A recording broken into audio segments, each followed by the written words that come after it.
सुप्रभात। मैं हूं जगेंद्र राणा। आज हम जिस धार्मिक विषय पर चर्चा कर रहे हैं उसका शीर्षक है शबरी। शबरी देखिए, वाल्मीकि रामायण के अरण्य कांड के 67वें सर्ग में श्री राम और लक्ष्मण की कबंध से भेंट होती है। कबंध एक गंधर्व था जो स्थूलशिरा नामक ऋषि के शाप से राक्षस बन गया था। तो राम और लक्ष्मण एक गर्त बनाकर लकड़ियों का संचय करके उसका दाह कर देते। इससे कबंध श्राप मुक्त होकर गंधर्व के रूप में प्रकट हो जाता है। वह राम को बताता है कि पंपा सरोवर के किनारे चलते चलते उन्हें शबरी का आश्रम मिलेगा। अब प्रश्न आता है कि शबरी कौन थी? तो भील जाति के एक कबीला जिसके राजा अज थे, अज की पत्नी का नाम इंदुमती था। उनके घर में एक कन्या का जन्म हुआ जिसका नाम श्रवणा था। श्रवणा शबरी का ही दूसरा नाम है। अब फागुन मास के कृष्ण पक्ष की सप्तमी तिथि को शबरी का जन्म हुआ था। तो श्रवणा का विवाह एक भील कुमार से तय हुआ था और विवाह से पहले कई 100 पशु बलि के लिए लाए गए, जिन्हें देख श्रवणा बड़ी आहत हुई। तो श्रवणा यानी शबरी को ये बात कुछ ठीक नहीं लगी। श्रवणा ने रात्रि में सभी पशु पक्षियों को आजाद कर दिया। जब श्रवणा बाड़े के किवाड़ को खोल रही थी तो उसको किसी ने देख लिया। इस बात से सबरी डर गई। सबरी वहां से भाग निकली। तो सबरी भागते भागते ऋषि मुख पर्वत पर पहुंच गई, जहां पर 10,000 ऋषि रहते थे। शबरी को इस बात का अनुमान नहीं था कि वो निचली जाति की है और ऋषि उनको अपने आश्रम में स्थान नहीं देंगे। इसके बावजूद सबरी छुपते हुए कुछ दिनों तक, जब तक वह पकड़ी नहीं गई, रोज सवेरे ऋषियों के आश्रम में आने वाले पत्तों को साफ कर देती थी और हवन के लिए सूखी लकड़ियों का बंदोबस्त भी कर देती। तो बड़े ही भाव से सबरी सुविधाओं से लकड़ियों को ऋषियों के हवन कुंड के पास रख देती थी। कुछ दिनों तक ऋषि समझ नहीं पाए कि कौन है जो उनके सारे नित्य के काम निपटा रहे हैं। लेकिन एक दिन ऋषियों ने सवेरे जल्दी सबरी को देखा और उसे पकड़ लिया। तो उनके सेवा से ऋषि मतंग अति प्रसन्न हुए और उन्होंने शबरी को अपने आश्रम में शरण दे दी। तो एक दिन ऋषि मतंग का अंत समय आया तो वह शबरी को आश्रम सौंपकर महर्षि मतंग जब देवलोक जाने लगे तब शबरी भी साथ जाने की जिद करने लगी। उस समय शबरी की उम्र 10 वर्ष थी। वो महर्षि मतंग का हाथ पकड़कर रोने लगी। तो महर्षि शबरी को रोते देख व्याकुल हो गए। शबरी को समझाया कि पुत्री, इस आश्रम में भगवान आएंगे, तुम यहीं रुककर उनकी प्रतीक्षा करो। अबोध शबरी इतना अवश्य जानती थी कि गुरु का वाक्य सत्य होकर रहेगा। उसने फिर पूछा, कब आएंगे? तो महर्षि मतंग त्रिकालदर्शी थे। वह भूत भविष्य सब जानते थे। वे ब्रह्म ऋषि थे। तो महर्षि शबरी के आगे घुटनों के बल बैठ गए और शबरी को नमन किया। आसपास उपस्थित सभी ऋषिगण असमंजस में डूब गए कि उलट कैसे हुआ। गुरु या शिष्य को नमन करे, ये कैसे हुआ? लेकिन महर्षि के तेज के आगे कोई बोल नहीं सका। तो महर्षि मतंग बोले कि पुत्री, अभी उनका जन्म नहीं हुआ, अभी दशरथ जी का लग्न भी नहीं हुआ, उनका कौशल्या से विवाह होगा, फिर भगवान की लंबी प्रतीक्षा होगी, फिर दशरथ जी का विवाह सुमित्रा से होगा, फिर प्रतीक्षा होगी, फिर उनका विवाह कैकेयी से होगा, फिर प्रतीक्षा होगी, फिर वो जन्म लेंगे, फिर उनका विवाह माता जानकी से होगा, फिर उन्हें 14 वर्ष वनवास होगा, और फिर वनवास के आखिरी वर्ष माता जानकी का हरण होगा। तब उनकी खोज में वे यहाँ आएंगे, तब तुम्हें उनके दर्शन होंगे। तुम उनको कहना कि आप सुग्रीव से मित्रता कीजिए, उसे आतताई बाली के संताप से मुक्त कीजिए, आपका अभीष्ट सिद्ध होगा और आप रावण पर अवश्य विजय प्राप्त करेंगे। अब अबोध शबरी इतनी लंबी प्रतीक्षा के समय को माप भी नहीं पाई, और फिर अधीर होकर पूछने लगी, इतनी लंबी प्रतीक्षा कैसे पूरी होगी गुरुदेव? महर्षि मतंग बोले, हे ईश्वर, वे ईश्वर हैं, वे ईश्वर हैं, अवश्य ही आएंगे। ये भावी निश्चित है, लेकिन यदि उनकी इच्छा हुई तो काल दर्शन के इस विज्ञान को परे रखकर वे कभी भी आ सकते हैं, लेकिन आएंगे अवश्य।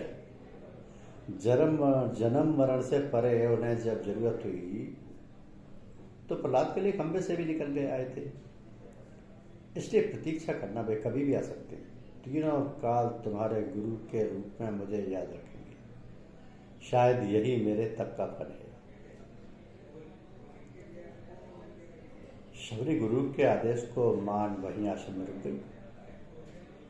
उसे हर दिन प्रभु श्री राम की प्रतीक्षा रहती थी। वो जानती थी कि समय का चक्र उनकी उंगली पर नाचता है, वे कभी भी आ सकते हैं। हर रोज रास्ते में फूल बिछाती है, हर क्षण प्रतीक्षा करती, कभी भी आ सकते हैं। तो हर तरफ फूल बिछाकर हर क्षण प्रतीक्षा, सभी बूढ़ी हो गई, लेकिन प्रतीक्षा उसी अबोध चित्त से करती रही। और एक दिन उसके बिछाए फूलों पर प्रभु श्री राम के चरण पड़े तो शबरी का कंठ अवरुद्ध हो गया, आंखों से अश्रुओं की धारा फूट पड़ी कि शबरी देख राम गृह आए, मुनि के वचन समझ मन भाई, सरसिज लोचन बाहु विशाला, जटा मुकट सिर उर वरमाला, श्याम गौर सुंदर दो भाई, सबरी परी चरण लपटाई, प्रेम मगन मुख वचन नावा, पुन पुन पद सरोज सिर नावा, सादर जल ले चरण पखारे, पुन सुंदर आसन बैठारे, गंध मूल फल सुरस अति, दिए राम कहुआन, प्रेम सहित प्रभु खाए बारंबार बखान। गुरु का कथन सत्य हुआ। भगवान उसके घर आए। शबरी की प्रतीक्षा का फल ये रहा कि जिन राम को कभी तीनों माताओं ने जूठा नहीं खिलाया, उन्हीं राम ने शबरी का जूठा खाया। तो मतंग ऋषि की मौत के बाद शबरी का समय भगवान श्री राम की प्रतीक्षा में बीतने लगा। तो अपना समय एकदम साफ रखती थी। एक दिन सभी को पता चला कि दो सुंदर युवक उन्हें ढूंढ रहे हैं, तो समझ गई कि उनके प्रभु राम आ गए हैं, और भागती अपने राम के पास पहुंची और उन्हें घर लेकर आई और उनके पांव धोकर बिठाया। तो वह रोज राम के लिए मीठे बेर तोड़कर लाती थी। बेर में कीड़े ना हो और वो खट्टा ना हो, उसके लिए वो एक एक बेर चक्कर तोड़ देती। तो अपने तोड़े हुए मीठे बेर राम को दिए। राम ने बड़े प्रेम से वे बेर खाए, और लक्ष्मण को भी खाने को कहा। तो लक्ष्मण को जूठे बेर खाने में संकोच हो रहा था। राम का मन रखने के लिए उन्होंने बेर उठा तो लिए, लेकिन खाए नहीं। इसका परिणाम ये हुआ कि राम रावण युद्ध में जब शक्ति बाण का प्रयोग किया गया तो वह मूर्छित हो गए। तब इन्हीं बेर की बनी हुई संजीवनी बूटी उनके काम आई। शबरी का आश्रम कहाँ है? देखिए, कर्नाटक में रामायण में जिस स्थान पर शबरी की कुटिया के होने की बात कही गई है, तो मतंग ऋषि के आश्रम के पास थी। शबरी मतंग ऋषि के आश्रम में कुटिया बनाकर रहती थी और सभी ऋषि मुनियों की सेवा करती थी। तो आजकल शबरी की कुटिया को शबरी का आश्रम कहा जाता है, जो कर्नाटक में स्थित है। तो रामायण के अरण्य कांड में उल्लेख मिलता है कि शबरी के देह त्यागने के बाद राम और लक्ष्मण ने उनका अंतिम संस्कार किया और फिर वे पंपा सरोवर की ओर निकल पड़े। तो कर्नाटक में पंपा सरोवर के पास मतंग ऋषि का आश्रम है। शबरी या मतंग ऋषि के आश्रम के क्षेत्र को प्राचीन काल में किष्किंधा कहा जाता था। यहाँ की नदी के किनारे पर हम्पी बसा हुआ है। केरल का प्रसिद्ध सबरीमलय मंदिर तीर्थ इसी नदी के तट पर स्थित है। और भारत के प्रसिद्ध मंदिरों में से एक है विश्व प्रसिद्ध सबरीमाला का मंदिर। यहाँ हर दिन लाखों लोग दर्शन करने के लिए आते हैं। ये मंदिर भगवान अयप्पा को समर्पित है, जो भगवान शिव और मोहिनी के पुत्र हैं। तो रामदुर्ग से 14 किलोमीटर उत्तर में गुनंगा गांव के पास सूर्यवान नाम का वन है, जिसे शबरी वन का ही अपभ्रंश माना जाता है। आश्रम के आसपास बेरी वन है। यहाँ शबरी माँ की पूजा वन शंकरी, आदिशक्ति तथा शाकंभरी देवी के रूप में की जाती है। यहाँ श्री राम व शबरी की भेंट हुई थी।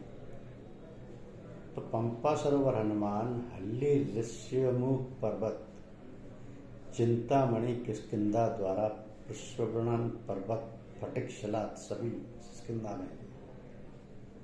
इनमें आपसी दूरी अधिक नहीं है। ये स्थल बिलारी तथा कोपल 2 जिलों में आते हैं। बीच में तुंगभद्रा नदी है। तो कर्नाटक में बेल्लारी जिले के हासपेट से हम्पी जाकर जब आप तुंगभद्रा नदी पार करते हैं तो हनुमनहल्ली गांव की ओर जाते हुए आप पाते हैं शबरी की गुफा, पंपा सरोवर, और वो स्थान जहाँ शबरी राम को बेर खिला रही है। इसी के निकट शबरी के गुरु मतंग ऋषि के नाम पर प्रसिद्ध मतंग वन था। छत्तीसगढ़ में कुछ लोगों का मानना है कि शबरी का आश्रम दंडकारण्य क्षेत्र में अर्थात छत्तीसगढ़ में है। माता शबरी का यह आश्रम छत्तीसगढ़ के शिवरी नारायण में स्थित है। महानदी, जोंक और शिवनाथ नदी के तट पर स्थित यह मंदिर प्रकृति के खूबसूरत नज़ारों से घिरा हुआ है। इस स्थान को पहले शबरी नारायण कहा जाता था, जो बाद में शिवरी नारायण के रूप में प्रचलित हुआ। और शिवरी नारायण छत्तीसगढ़ के जांजगीर चांपा जिले में आता है। यह बिलासपुर से 64 और रायपुर से 120 किलोमीटर की दूरी पर स्थित है। दोनों ही शहरों से सड़क मार्ग से आसानी से पहुंचा जा सकता है। गुजरात में दक्षिण पश्चिम गुजरात के डांग जिले के आहवा से 33 किलोमीटर और सापुतारा से लगभग 7 किलोमीटर की दूरी पर सुबीर गांव के पास स्थित है।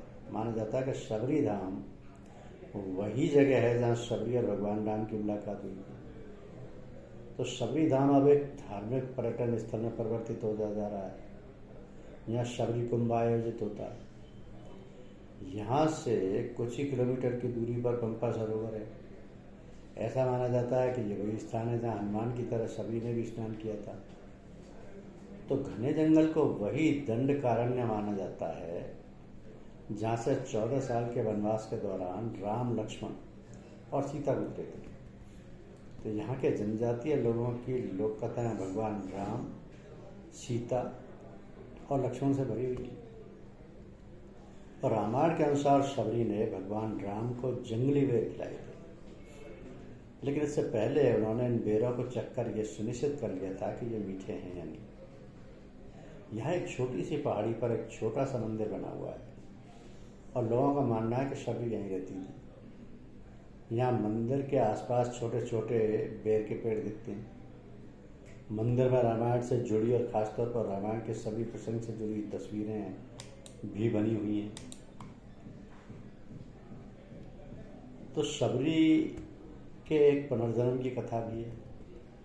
शबरी अपने पूर्व जन्म में परमहिसी नाम की एक रानी थी। एक बार कुंभ के मेले में परमहिसी रानी और राजा दोनों साथ में गए। तो राजा का वहाँ पर शिविर था। रानी को एक दिन अपनी खिड़की से ऋषियों का समूह दिखा, जो कि हवन कर रहे थे और मंत्रों का उच्चारण कर रहे थे। तो रानी परमहिसी का मन भी उन ऋषियों के बीच में बैठने को कर रहा था। रानी ने राजा से आज्ञा मांगी, लेकिन राजा ने कहा कि आप रानी हैं इस तरह का व्यवहार आपको शोभा नहीं देता। आप उन ऋषियों के बीच में नहीं जा सकती। परमसी रानी अपने कक्ष में जाकर रोने लगी। तो रात्रि को परमसी रानी अपने कक्ष से निकलकर त्रिवेणी तट पर गई। वहाँ गंगा माँ से याचना करने लगी कि हे माता, अगर मुझे दूसरा जन्म मिले तो रूपवान और रानी मत बनाना, अब आप मैं समाना चाहती हूँ। इतना कहकर परमसी ने अपना देह त्याग दिया और जल समाधि ले ली। यही रानी अगले जन्म में शबरी के रूप में जन्मी। तो अगले जन्म में शबरी रूपवान नहीं थी। तो माता शबरी जो कि भील, जो कि निषादों की एक उपजाति है, की राजकुमारी थी। उनका स्थान प्रमुख राम भक्तों में राजकुमारी शबरी बेहद ही होनहार थी। तो ये जो माता शबरी है,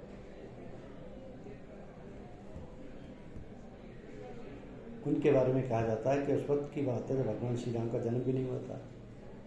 भील जाति के एक कबीले जिसके राजा आज के घर में एक कन्या का जन्म हुआ और उनका नाम श्रमणा था।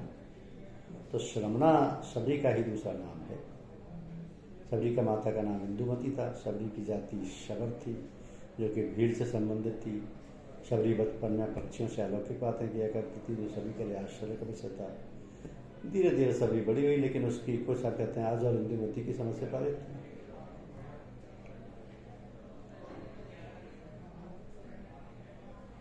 तो समय रहते शबरी के बारे में लोगों ने सब कुछ पता किया। अब देखिए शबरी के लिए कि मतंग ऋषि ने कहा, बेटी तुम्हारा ख्याल अब राम रखेंगे। शबरी सरलता से कहती है, राम कौन और मैं उन्हें कहाँ ढूंढूंगी। बेटी तुम्हें खोजने की जरूरत नहीं है, वो स्वयं तुम्हारी कुटिया पर चल कर आए। तो शबरी ने मतंग ऋषि के इस वचन को पकड़ लिया कि राम आएंगे। शबरी रोज भगवान के लिए फूल बिछा कर रखती, उनके लिए फल तोड़ कर लाती और पूरे दिन भगवान श्री राम का इंतजार करते करते शबरी बूढ़ी हो गई, लेकिन अब तक राम नहीं आए।